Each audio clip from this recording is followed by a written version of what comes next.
cumpriremos nossa missão nesse momento da história? Como a igreja pode se tornar uma comunidade acolhedora e transformadora? Como alcançaremos a próxima geração? Como construir relacionamentos sinceros e duradouros? São perguntas que todos nós líderes temos feito. A igreja pós-pandemia precisará estar mais focada na formação de discípulos. E o discipulado requer amizade. É quase impossível viver a vida cristã sem uma comunidade. Por que tentaríamos fazer algo mais difícil do que o exemplo que Jesus nos deu? Estamos convidando você a colocar os pés no chão e caminhar com a gente, lado a lado.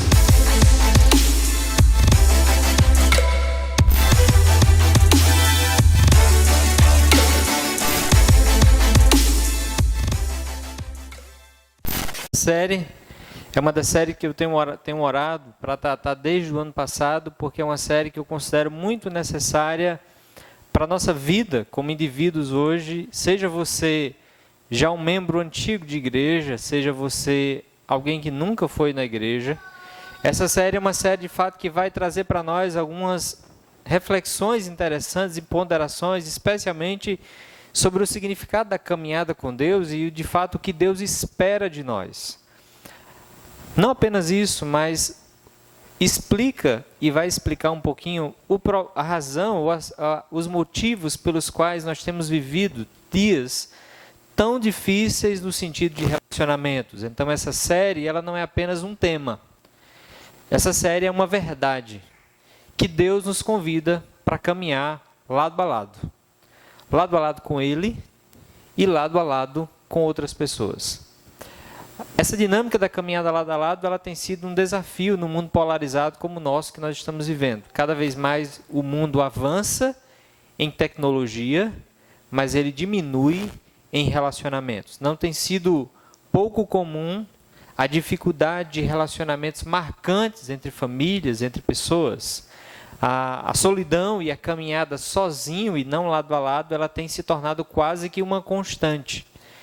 E aos poucos nós estamos nos esquecendo da instrução de Deus lá do início, que disse para o primeiro homem que não era bom que o homem estivesse sozinho. Pelo contrário, era muito importante que ele caminhasse lado a lado. Normalmente a gente interpreta esse texto de Gênesis como casamento.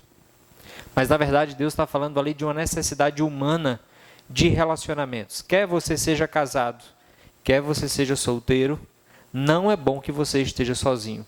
Nós precisamos de pessoas e não apenas de Deus para a nossa vida, para a nossa caminhada neste mundo. E é justamente na contramão disso que tem andado o mundo. Então essa pesquisa, por exemplo, da BBC, ela sai com a manchete: há uma epidemia de solidão porque não nos atrevemos a passar tempo com os outros sem fazer nada. Então, é uma manchete que sai para provar de fato isso que a gente está dizendo, que cada vez mais pessoas estão caminhando com menos pessoas. Ou seja, cada vez mais nós estamos cercados de pessoas porque o mundo está se tornando populoso, mas cada vez mais pessoas estão isoladas e sozinhas.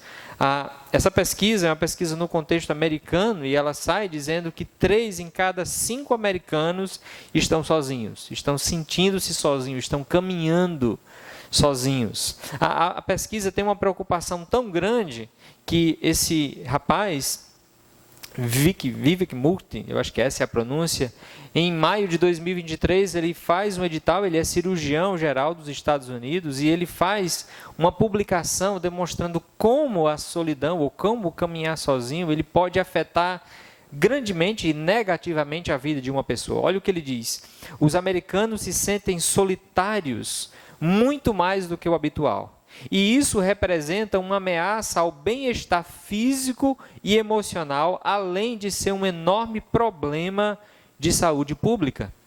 Ele continua falando sobre os agravos dessa caminhada sozinho e ele chega a afirmar que o impacto na mortalidade de estar socialmente desconectado é semelhante ao de fumar 15 cigarros por dia.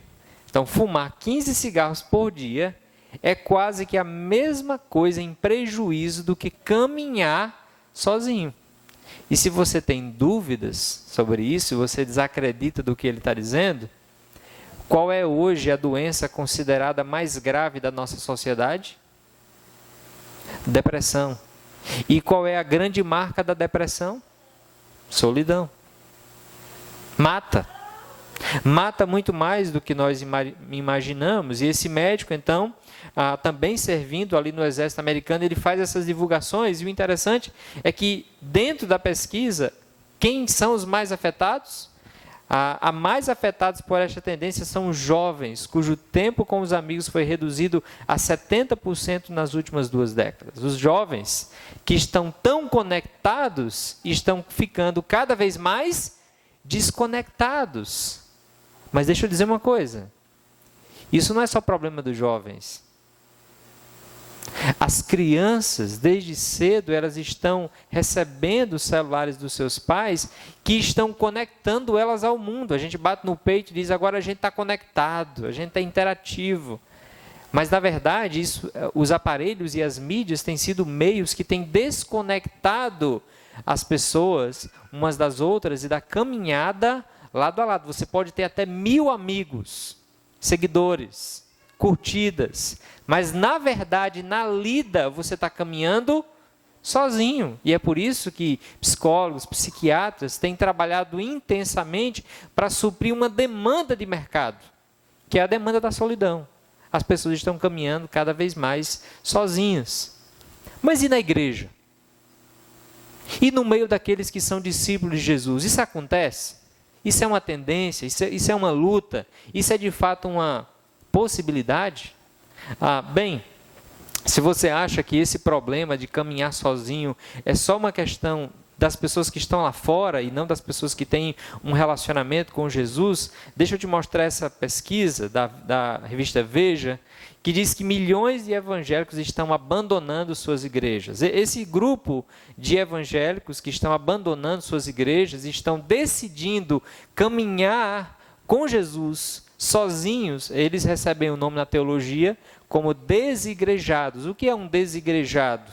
Desigrejado é alguém que afirma crer em Deus, afirma crer em Jesus, mas ele afirma que ele não vai mais ter um relacionamento com a igreja, ele não vai caminhar com pessoas, ele vai caminhar sozinho, sem a igreja, sem a comunidade. É o grupo dos desigrejados. E, pasmem, esse grupo, na pesquisa do IBGE de 2010, correspondiam a 8% da população brasileira, cerca de 15 milhões de pessoas. 15 milhões de pessoas que se identificam como discípulos de Jesus, mas que estão dizendo, nós vamos caminhar com Jesus, mas caminhar sozinhos. Nota que essa pesquisa ela é de 2010.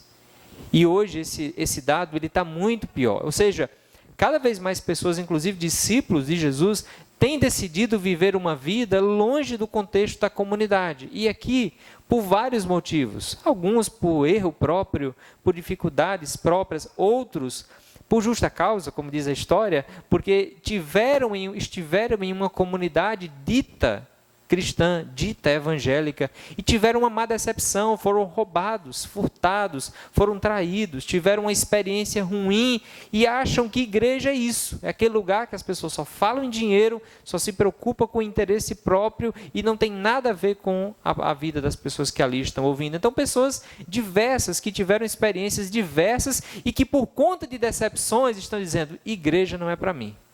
Eu quero Jesus, eu quero Deus, mas eu não quero um relacionamento com a igreja.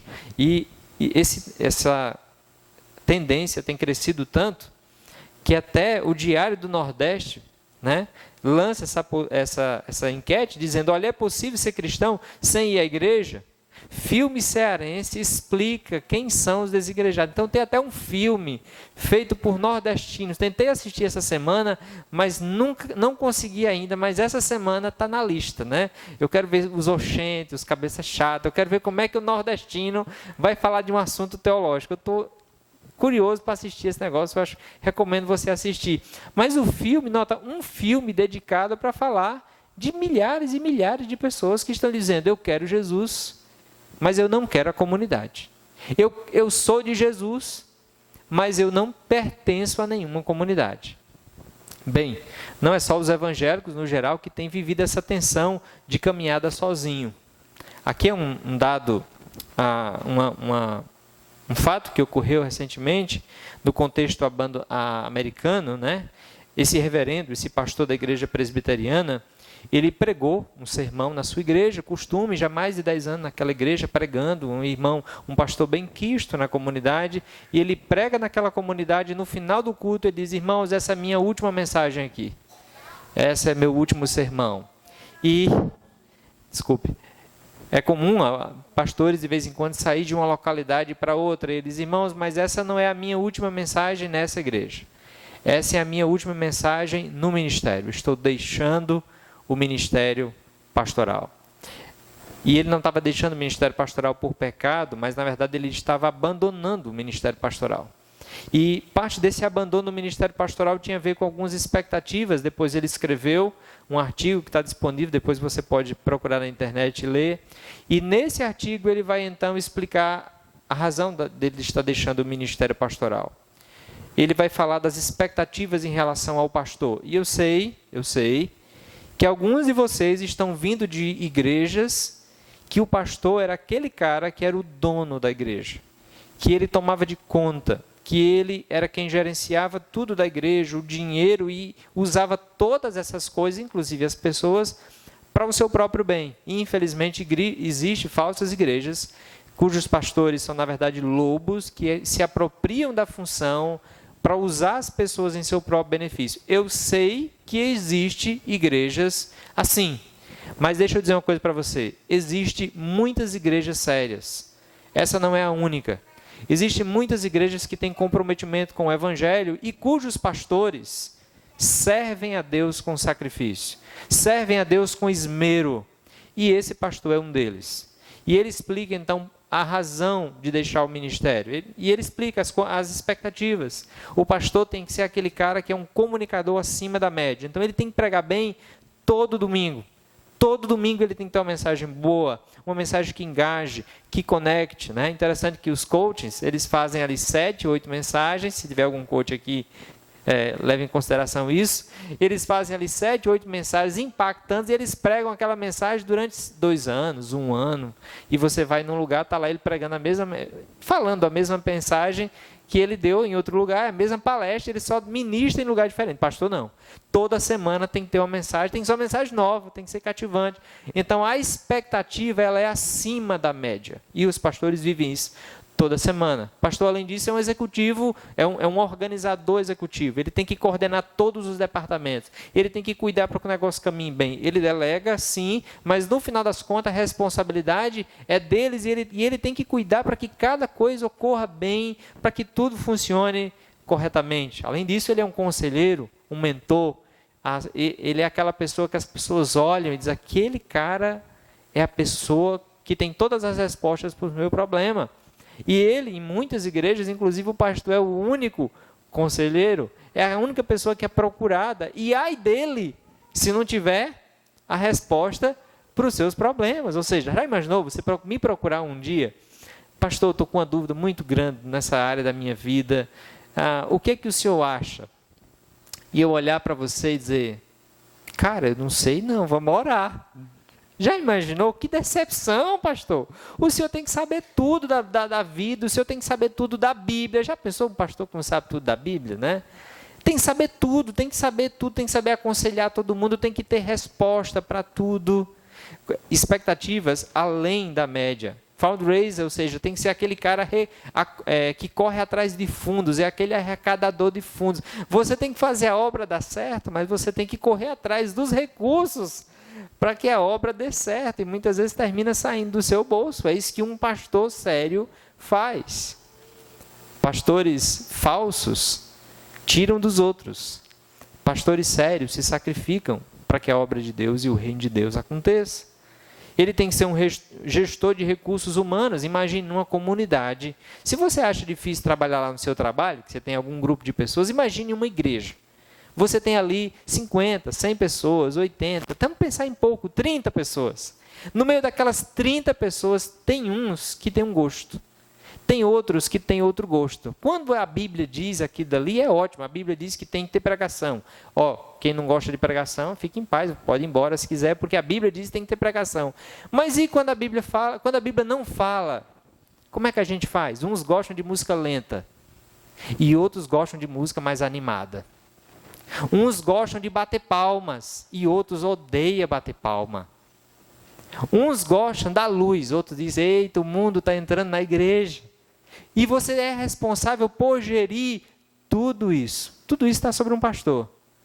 Todas as mudanças, elas passam pelo crivo da opinião de todos. Mestre de cerimônias, né? Você já percebeu que em casamento de crente, a única pessoa que não ganha é o pastor? Também não estou dizendo que você tem que pagar, tá? Os próximos casamentos que eu for fazer, nós vamos conversar. Brincadeira, gente. Mas olha, interessante, você gasta 20, 30 mil numa cerimônia. A única pessoa que está lá e tem que fazer bem é o pastor, porque você está gastando 30 mil para casar, 40, 50 mil. Imagina se ele não prega bem. Expectativa lá em cima. Referência em virtudes. O pastor é aquele que é visto como o cara que tem que ter a vida. A criação de filhos tem que ser perfeita. A vida tem que ser perfeita. A maneira dele. E deixa eu abrir um parêntese. Enquanto algumas igrejas continuarem com essas expectativas do seu pastor, elas nunca vão pastoreá-lo. Porque igrejas que colocam sobre o pastor essa expectativa, fazem e incentivam eles a viverem uma vida dupla.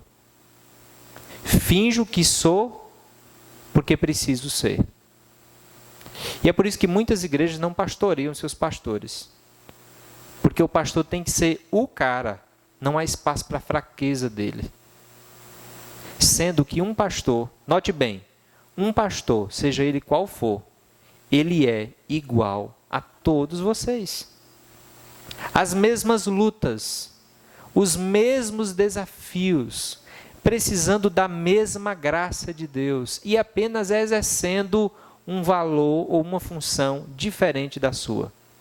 Eu costumo dizer aqui para os irmãos voluntários que estão servindo com essa camisa bonita aí agora, que a pregação aqui começa lá no estacionamento. O irmão ajudando a estacionar carro lá. Porque o culto, a ênfase não é no serviço do pastor. A ênfase é no serviço da igreja toda que está ali servindo. Entende isso?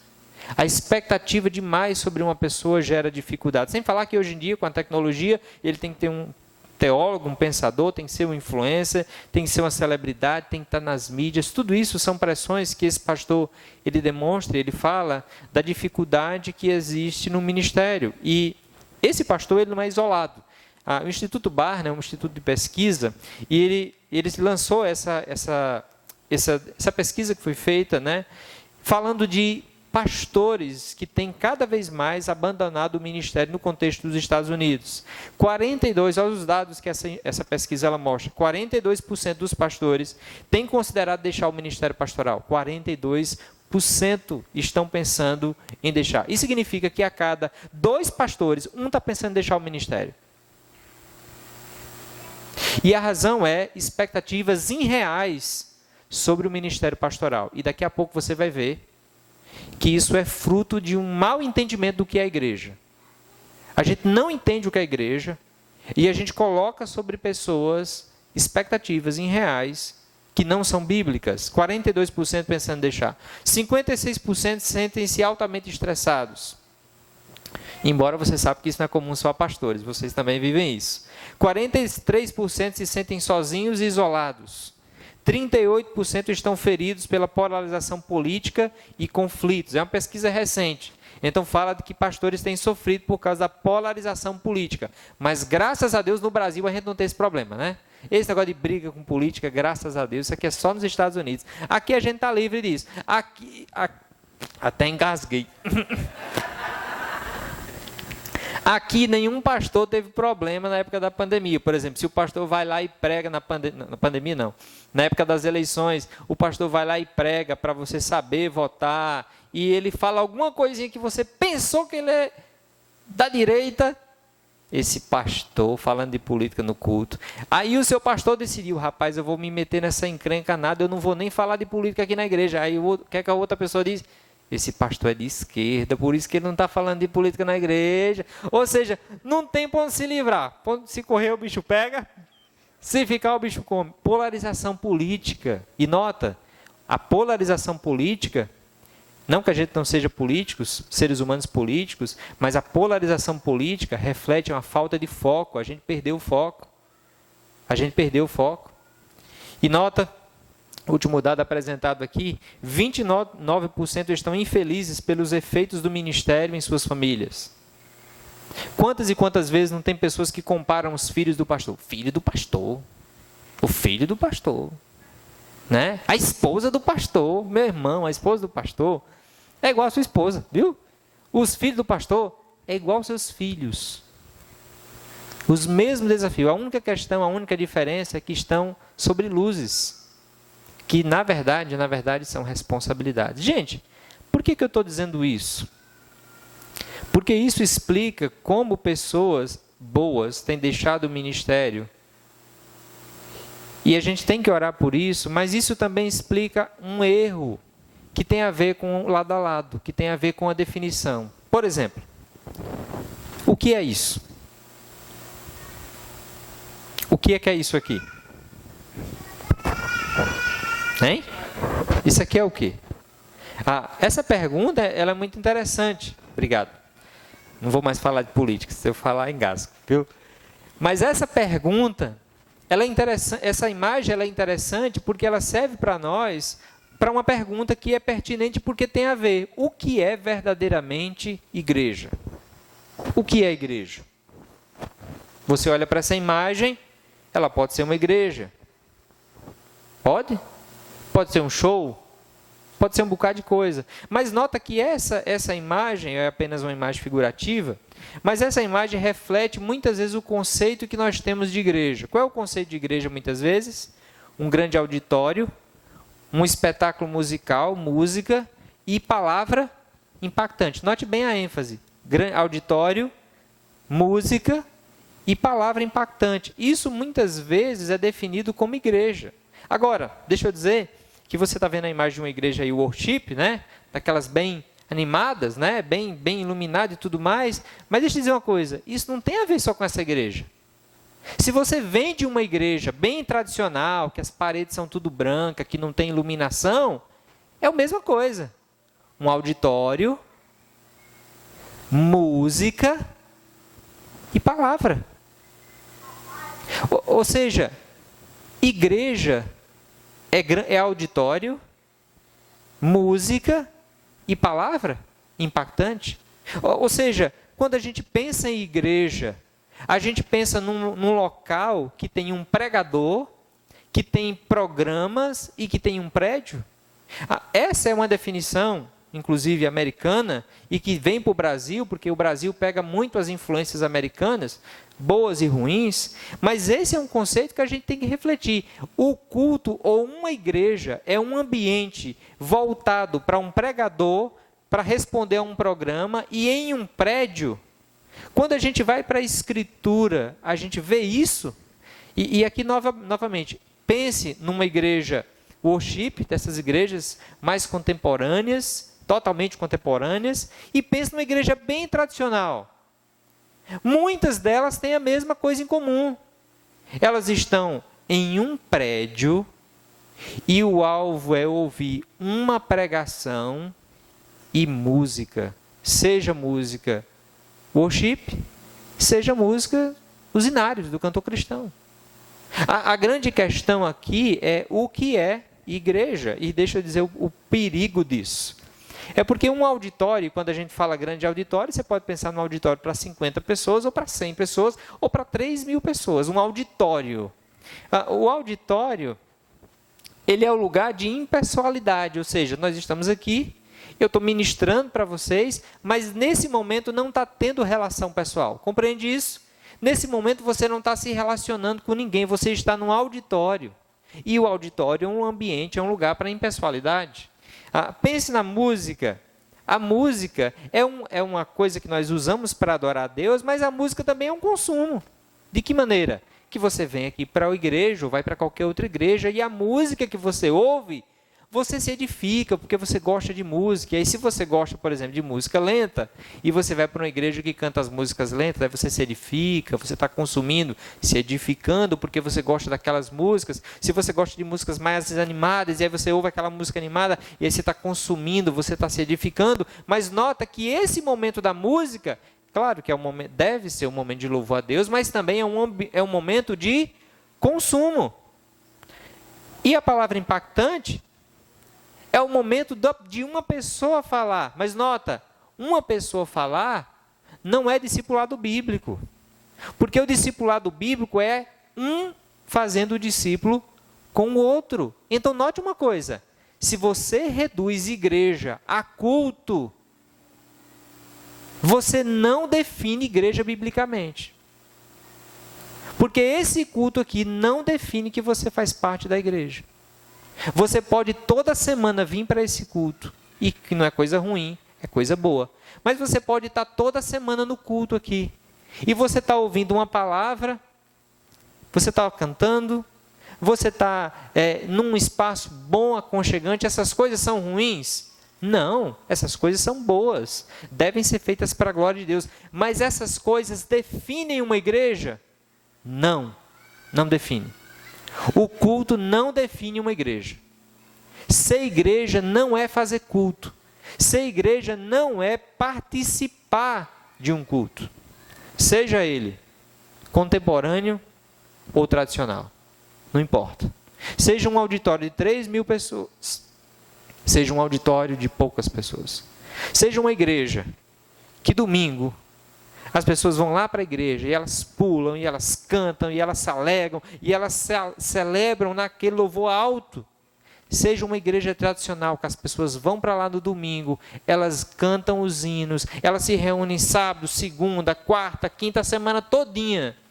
A pergunta é, seja essa worship, seja essas tradicionais que se reúnem toda semana para fazer culto, elas estão vivendo igreja? Aonde você vê isso na Escritura? Em lugar nenhum.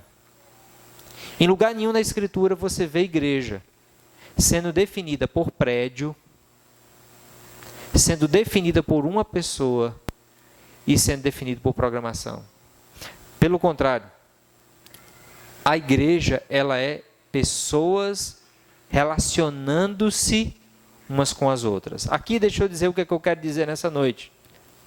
Viver a realidade bíblica de uma igreja implica em você se engajar em relacionamentos. Se você quiser viver a igreja de Jesus, você precisa se engajar em relacionamentos.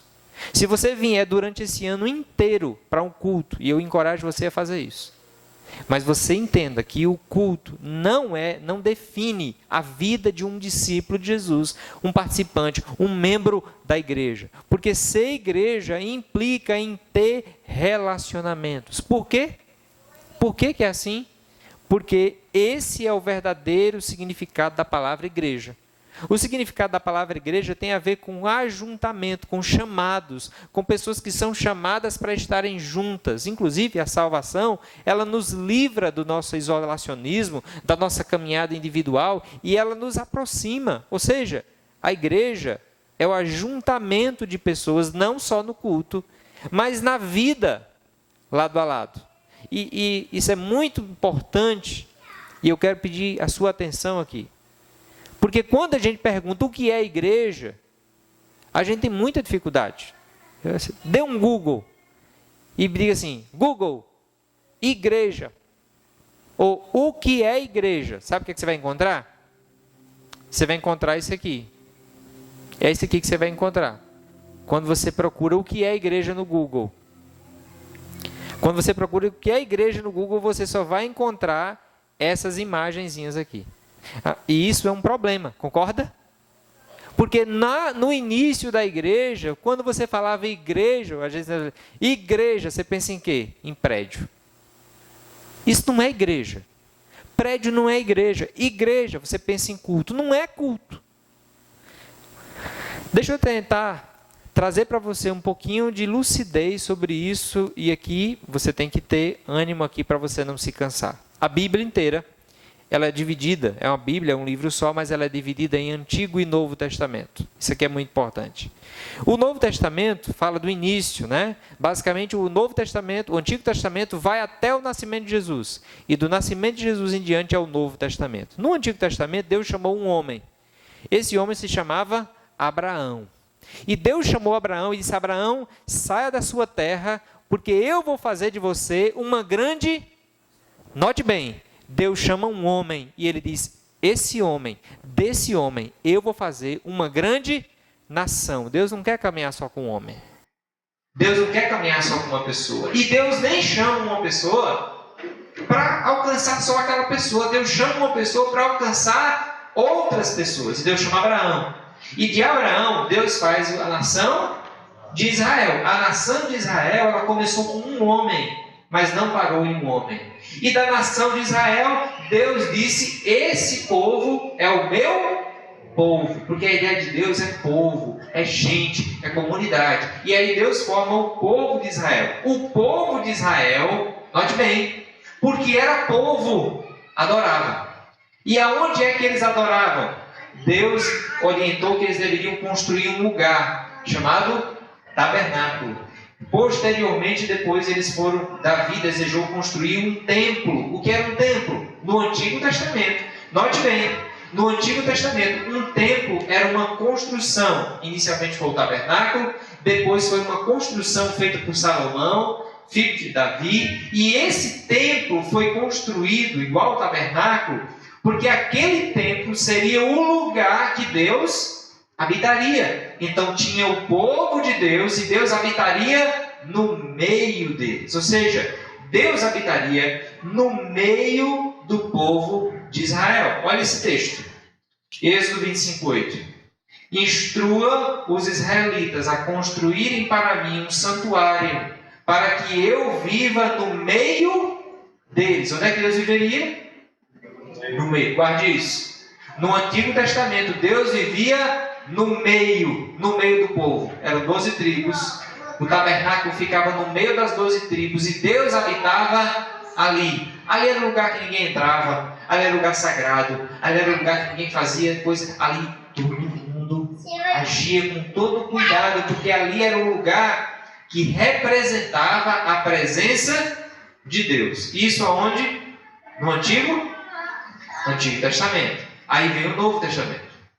E o Novo Testamento começa também com uma pessoa. Quem é? Jesus Cristo. Mas aquele Jesus que vem, que é Filho de Deus, o único que pode caminhar sozinho, ele decide caminhar com pessoas. E Jesus perfeito chama 12 pessoas imperfeitas para caminhar com ele. E desse Jesus, que decide caminhar com 12, surge então o que, gente? A igreja. E a igreja é o povo de Deus. Note uma coisa: Israel no Antigo Testamento, igreja no Novo Testamento. Quando Jesus vem, ele vem e ele diz uma coisa bem interessante, porque olha o que ele diz para Pedro: agora eu lhe digo que você é Pedro, e sobre esta pedra edificarei minha igreja, e as forças da morte ou do inferno não a conquistarão. O que é que Jesus está dizendo? Eu vou edificar a minha igreja. O que é igreja? Que igreja é essa? Jesus está dizendo que vai edificar a igreja. Que igreja? Ele está falando no futuro, então nota, a igreja não existia ainda. Ele está falando: eu vou edificar a igreja. E Jesus disse que de fato vai edificar a igreja. Ele começa o seu ministério e ele continua. E na Bíblia, no Novo Testamento, também vai falar de templo. O que é templo? Aqui o templo. Se você quer ver uma foto do templo de Deus hoje, está aqui. E se você é discípulo de Jesus, eu poderia botar sua foto. Aí é o templo. Aí é a morada de Deus. Por quê? Porque no Novo Testamento, a habitação de Deus não é mais um prédio. Isso era no Antigo. No Novo Testamento, quando Jesus vem e ele paga o preço do nosso pecado, nos aproxima de Deus, agora Deus não habita no nosso meio, agora Deus habita em nós. E você vai ter a Bíblia falando em várias passagens, verdades como essa. Note bem, Jesus falando no final do seu ministério: eu pedirei ao Pai, e Ele lhes dará outro encorajador, que nunca os deixará. É o Espírito da verdade, O mundo não o pode receber, pois não o vê e não o conhece, mas vocês o conhecem, pois ele habita com vocês agora e depois estará em vocês. Nota uma coisa, o Espírito da verdade, durante o ministério de Jesus, estava com eles. Ou seja, ele habitava com eles. Mas Jesus está dizendo que em breve ele não habitaria mais com eles, mas neles. Nota a diferença. Ele habita com vocês, mas ele habitará em. Nota bem, porque essas duas proposições fazem muita diferença. O Espírito Santo no Antigo Testamento habitava com. O Espírito Santo no Novo Testamento habita em. Ou seja, no Antigo Testamento, vou voltar para a imagem para ficar claro. No Antigo Testamento, o Espírito Santo de Deus habitava com o povo. E em templo, ou no templo, na construção. Era por isso que a construção era o lugar sagrado. Era por isso que a construção só entrava o sacerdote. Era por isso que no tabernáculo o sacerdote ficava com aquelas roupas lá. Era por isso. Pega, por favor, a tomada que está descarregando aqui a bateria do computador. Era por isso que no Antigo Testamento era assim. Por quê? Está dentro da bolsa. Porque no Antigo Testamento, Deus habitava no templo, que era a construção. Agora, deixa eu dizer uma coisa. No Novo Testamento, isso não acontece. Porque, nota, a ideia de povo é a mesma, mas o templo feito por mãos foi destruído. E agora, Deus habita em nós. Em nós. Em mim e em você. Ele habita em nós. E você precisa entender muito isso, porque isso é um erro muito comum. Deixa eu dizer uma coisa. Por que muitas igrejas, elas tratam o lugar como sagrado? Por que muitas igrejas a gente não pode arrastar essas cadeiras e botar umas mesas? Porque o conceito de igreja está lá no Antigo Testamento, trata como santo o lugar e não a vida. Por que algumas igrejas têm uma estrutura que o pastor veste aquela roupa sacerdotal e alguns até botam uma bandeira de Israel aqui, embora eu goste de Israel, mas por que alguns até botam uma bandeira de Israel e você, quando entra por aquela porta, você já sabe quem é o pastor, porque é o único que se veste diferente do povo. Por que isso? Porque o conceito é veterotestamentário, é do Antigo Testamento, não é do Novo.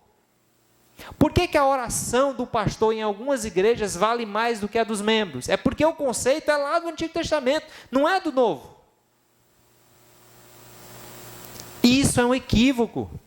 Porque, nota, enquanto a gente continuar achando que igreja é prédio, que o pastor é o sacerdote, que esse lugar é o lugar santo, a gente vai tirar o foco do que de fato é o templo, do que de fato é o lugar santo, do que de fato importa, que é a sua vida, que é a sua morada, que é a sua vida. Então, muito interessante que a gente, às vezes, até no ambiente de culto, a gente concorda, a gente acha que algumas coisas que a gente faz lá fora, aqui não pode. E a gente tem que pensar, se não pode aqui, por que pode lá fora? Se não pode aqui, por que pode lá fora? Há uma pergunta. Esse momento aqui é mais importante do que a segunda-feira? Esse momento aqui, ele é mais santo do que o seu trabalho? Se você acha que você está vivendo ainda no Antigo Testamento. Você não está vivendo na graça de Jesus no Novo Testamento. Porque no Novo Testamento, o culto, ele não para. Você não vem aqui para cultuar. Você cultua o tempo todo, ou não. O culto não para. O sacrifício foi feito e o culto agora é constante. É um culto racional, é a nossa vida. É um sacrifício vivo, sendo entregue a todo momento, a toda hora. E esse momento aqui, ele é apenas uma expressão. E quando eu estou dizendo apenas, eu não estou diminuindo o culto, pelo contrário, eu estou elevando. Porque ele é o ápice da vida. Ou seja, a gente se reúne porque a gente está com Deus durante a semana. Não é igual à missa. A missa, que inclusive está baseada num contexto do Antigo Testamento, ela não está baseada no Novo. Por quê? Porque a missa é o lugar que você vai para receber graça, para receber a bênção. O culto é o lugar que você vai porque você está vivendo na graça, porque você está vivendo na bênção e você quer celebrar esse Deus. Então nota, gente, não é que o culto é menos importante, mas ele é apenas uma parte da vida.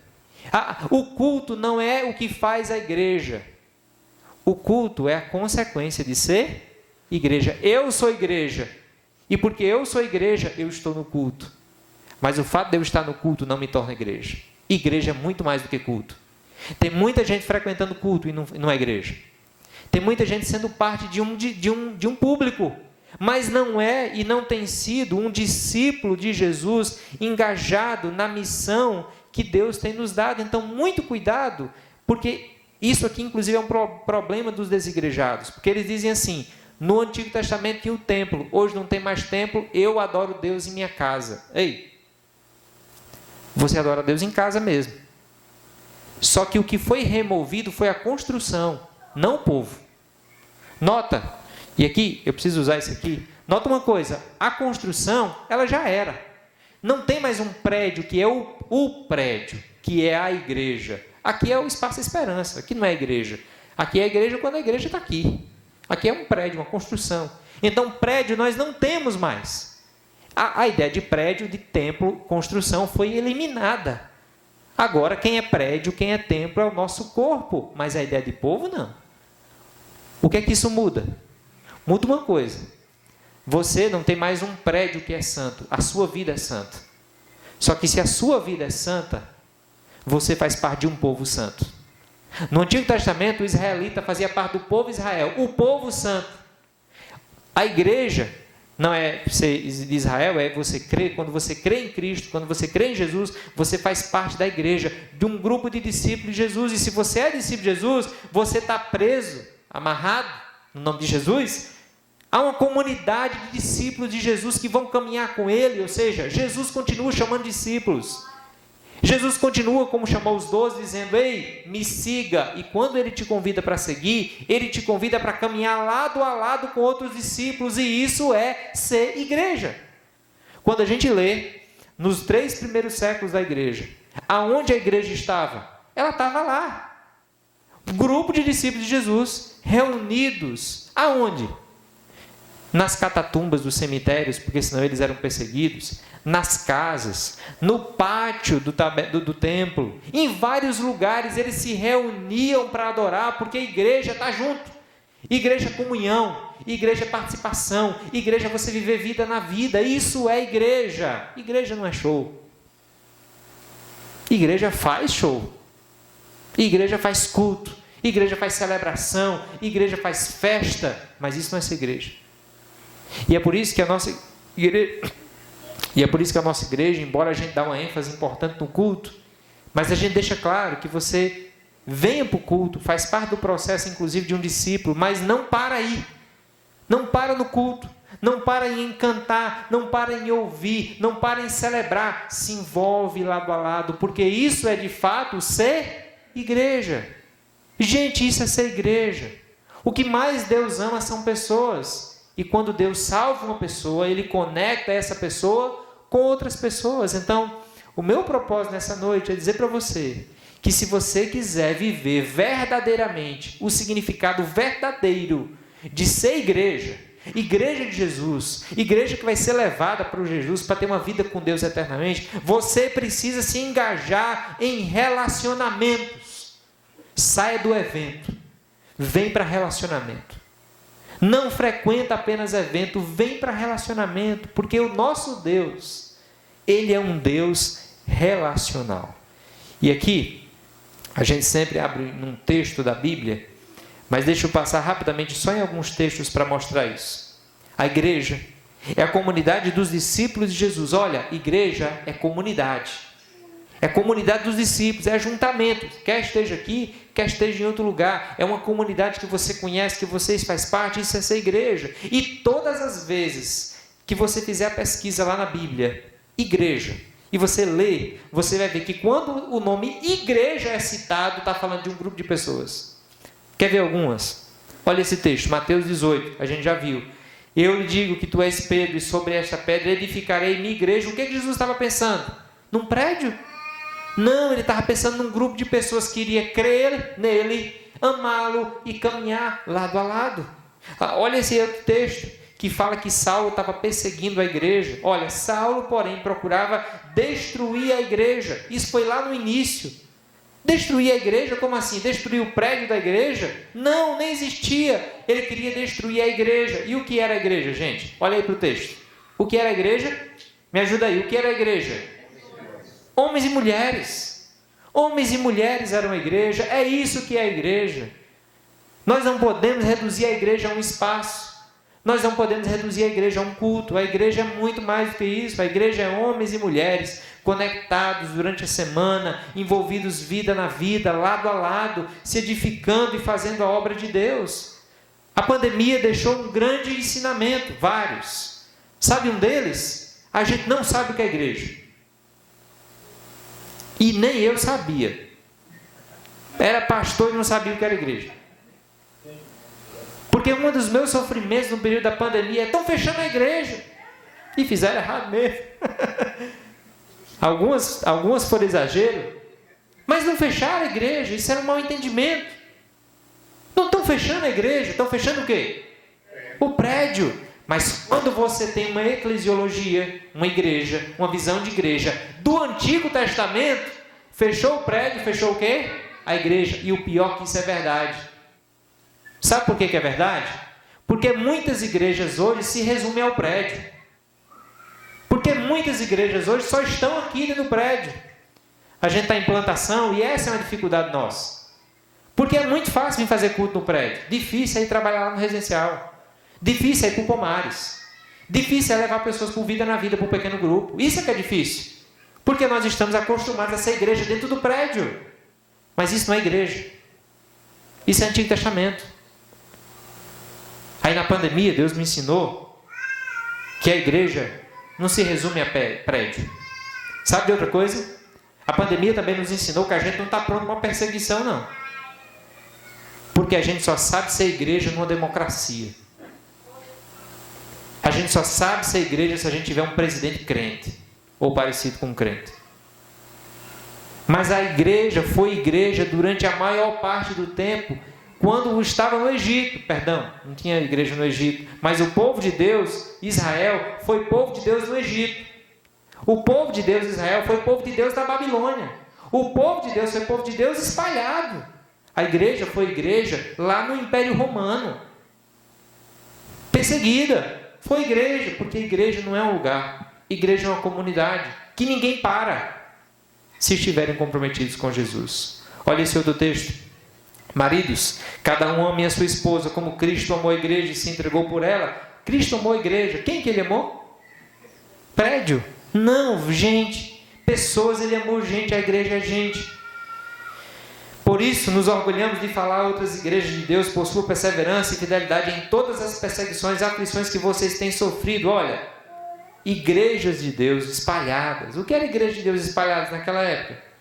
Era congregações de pessoas que se reuniam em vários lugares, em casas. E esse é o último texto. Quem tem ouvidos para ouvir, ouça o que o Espírito diz às igrejas. Quem eram as igrejas?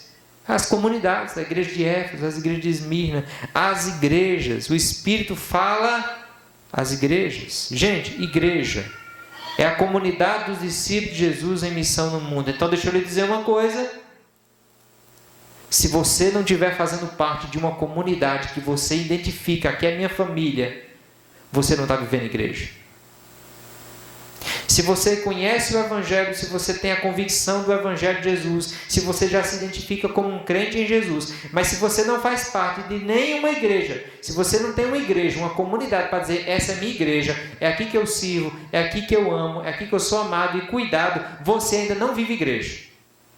Você pode até ser templo, o Espírito Santo pode até estar em você, mas você ainda não vive igreja. Sabe por quê? Porque a igreja nunca é individual. Ninguém é igreja sozinho. Igreja é comunidade. Você não é igreja na sua casa. Você é igreja quando você está na comunidade. Você é templo na sua casa.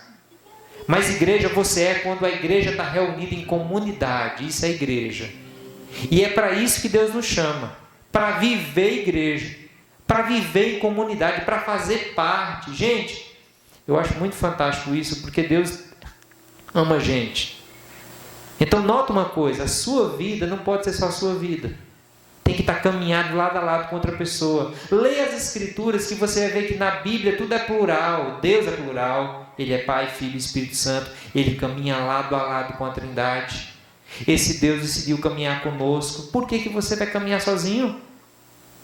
Olha, gente, eu vou dizer uma coisa. Se você acha que não tem igreja boa para você, tenha cuidado. Porque Jesus chamou 12 miseráveis. E ele deu graças a Deus, ensinou aqueles homens. Então não se acha melhor do que Jesus, não. E igreja é lugar de gente ruim. E sempre cabe mais um, pode vir. Entendeu? Mas é lugar de pessoas quebradas, ruins, que vão depender da graça de Deus para acertar. Sabe qual é o grande problema? É que a gente acha que a gente vai consertar a vida para depois caminhar. Não, a gente precisa dos outros para acertar. A gente não pode fazer muitas coisas sem Jesus, e Ele está edificando a sua igreja hoje. Então nota, o que verdadeiramente é a igreja? O que de fato é a igreja? Igreja é a comunidade dos discípulos de Jesus em missão no mundo. Olha, um dos textos que eu preguei aqui no ano passado, que muito me emocionou, foi estudar o Pai Nosso. E perceber que o Pai não é meu. O Pai é nosso. E se tem uma das orações que Jesus fez que nos ensina, é a oração do Pai Nosso, que a gente deveria fazer mais ela. Mas não fazer sem meditar. Fazer meditando. Pai Nosso. O pão, não é seu pão, meu irmão. Para de olhar só para o seu pão. Tem mais gente na mesa. É pão nosso. Sabe por que a gente vive uma vida voltada para si? E por que um bocado de pastor tem que estar encorajando, um bocado de coisa é para as pessoas compartilharem a vida? É porque a gente está vivendo o meu. Mas a caminhada cristã é um chamado para viver o nosso. O Pai é nosso, o pão é nosso, as aflições e as tentações também são nossas. A gente passa e você tem liberdade para sofrer e lutar contra o pecado aqui, porque é tudo nosso, até o pecado. Nosso. Mas o mais importante é que a gente tem um Pai Nosso. Eu comecei mostrando uma imagem de igreja, que é uma imagem de culto. Aquilo dali também representa a igreja, porque a igreja faz culto. Mas eu vou mostrar agora para vocês uma verdadeira foto de uma igreja. Tá bom? Para você nunca mais esquecer. Quando você pensar em igreja, você pensa nessa foto. Tá bom? Seja bem-vindo à igreja. Isso é igreja. É isso que vai estar no céu. É isso que Jesus vem buscar. É por isso que Jesus morreu. Foi por isso. Foi por pessoas. E agora ele diz para essas pessoas que eles não são o fim. Eles são o meio agora para alcançar outros. Ou seja, Deus quer nos ajudar a entender que igreja é a comunidade dos discípulos de Jesus em missão no mundo. Que Ele nos chama para a gente ser igreja, para a gente servi-lo, para a gente caminhar. Isso é igreja, gente. Igreja não é ter o nome no hall de membros. Isso faz parte, mas tem muita gente que tem o nome e não tem a vida. O que adianta? O nome é importante, mas o que adianta se não tem a vida? Ser igreja é ser parte do corpo de Cristo. E é uma maior demonstração que Deus te ama. Olha, gente, a maior demonstração que Deus nos ama é que Ele quer nos fazer viver em família aqui. Família imperfeita. Se você tem uma família, eu sei que você tem, você sabe como é a família. Entre tapas e beijos, como diz a música de Leonardo. Mas isso é bênção de Deus para nós. É bênção de Deus. Então deixa eu trazer algumas verdades para você refletir. O Deus que não precisa de ninguém decidiu caminhar com o seu povo. Isso é fantástico. Porque o Deus que não precisava de ninguém decidiu caminhar com a gente, decidiu ser parte. A salvação também nos salva de uma vida egoísta e solitária, nos fazendo caminhar lado a lado e servir ao próximo. Então a prova que a gente é salvo é que a gente não caminha sozinho, a gente caminha junto. Então decide esse ano não caminhar sozinho. Decide esse ano ser igreja, procura uma igreja boa, seja essa, seja outra, não importa. Mas seja parte de uma igreja boa, saudável. Para servir, para fazer parte, para amar Jesus, para servir. Ser igreja é fazer parte de uma comunidade de discípulos de Jesus para juntos cumprir a missão. A missão de Deus está sendo feita e Ele é feito por todos nós. Olha, essa semana a gente fez alguns trabalhos aqui na igreja, você deve ter percebido algumas diferenças. E é tão bom quando tem gente engajada, pessoas servindo, pessoas usando os dons. E a gente percebe como Deus faz a coisa acontecer. Usando quem? Um pastor? Ah, meu Deus, coitado de mim. Deus usa a igreja. A igreja. Isso aqui existe, a gente está aqui nesse momento porque Deus usou a igreja, gente. O pastor é aquele que está debaixo das luzes, mas não pense que ele é quem faz. Ele não faz nada. Ele é uma parte. Mas a grande estrela é Jesus, claro, mas a grande estrela é a igreja. É o corpo. São vocês que têm caminhado lado a lado. E olha, deixa eu dizer uma coisa. O bom da vida não vai ser lá. O céu só vai ser marcante, preste bem atenção. O céu só vai ser marcante por causa das experiências aqui. Aquilo que você vive com Deus aqui vai fazer muito sentido quando você estiver na presença de Jesus. Então aproveite a vida aqui. Siga Jesus, ame Jesus, ande em comunidade. Eu vou mostrar outra foto para você nunca mais se esquecer o que é a igreja. Mas essa foto, ela é muito memorável, porque você está vendo a foto da primeira igreja. Não tinha luz, não tinha auditório grande, era ao redor de uma mesa, sabe? E tinha ali homens imperfeitos. E aí Jesus pegou o pão, ele pegou o vinho, ele diz: olha, eu vou derramar o meu sangue por vocês, eu vou dar o meu corpo por vocês, lembrem-se disso, e sirvam uns aos outros, e caminhem lá do lado até o dia que eu vou vir, e nós vamos fazer uma grande festa juntos.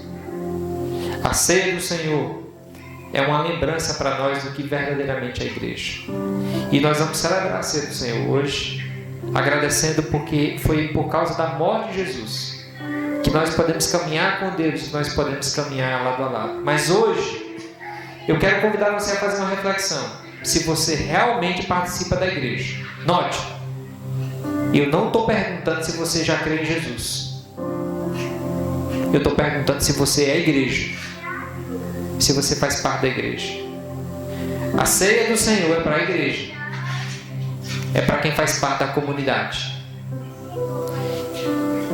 Deixa eu fazer só uma ressalva. 1 Coríntios 11, Paulo vai falar sobre a ceia. E ele vai falar para aquela igreja dizendo: olha, vocês avaliem a sua vida de tomar e comer, para vocês não tomarem isso indignamente, porque isso tomado de maneira errada traz juízo para a sua vida, traz juízo. E o que é tomar de maneira errada? Naquele contexto, a ceia do Senhor é uma mesa com muita comida, e marcava o dia para a ceia. E algumas pessoas chegavam antes, enchiam o bucho, comia tudo. Vocês sabem que crente gosta de comer, né? Comia tudo. E aí chegavam outras pessoas depois, que comia nada, que não sobrava. E aí Paulo diz: vocês tenham cuidado, porque a mesa, nota bem, a mesa é para a família inteira. O que é tomar indignamente? É tomar desconsiderando a igreja, desconsiderando o irmão, desconsiderando a família. Então hoje você tem que avaliar a sua vida. Como é que você tem lidado com a igreja de Jesus? Você tem amado? Você faz parte? Se você não está disposto a fazer parte da igreja, a caminhar perto e lado a lado, eu lhe aconselho como pastor a não tomar.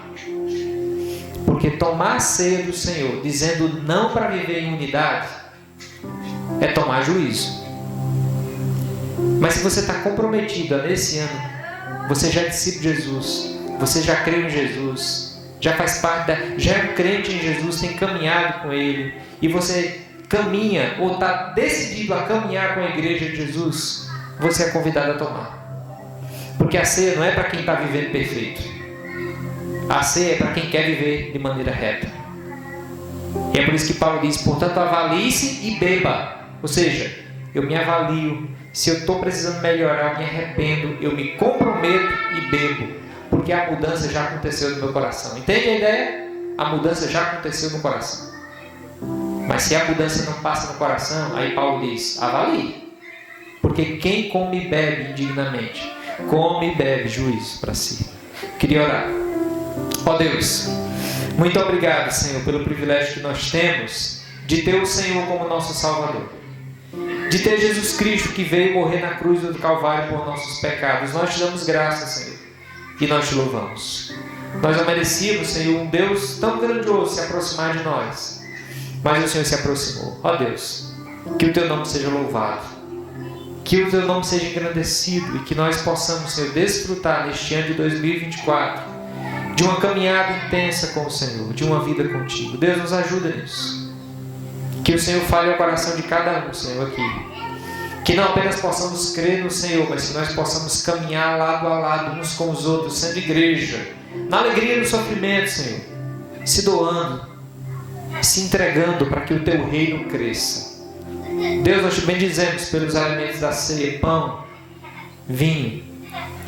Eles demonstram a maior prova de amor de alguém que alguém deu por nós para caminhar lado a lado conosco. Que esse sacrifício de Jesus nos encoraje a caminhar contigo, Senhor, e caminhar com a igreja que o Senhor comprou com o teu próprio sangue. Nós pedimos isso agradecidos no nome de Jesus. Amém.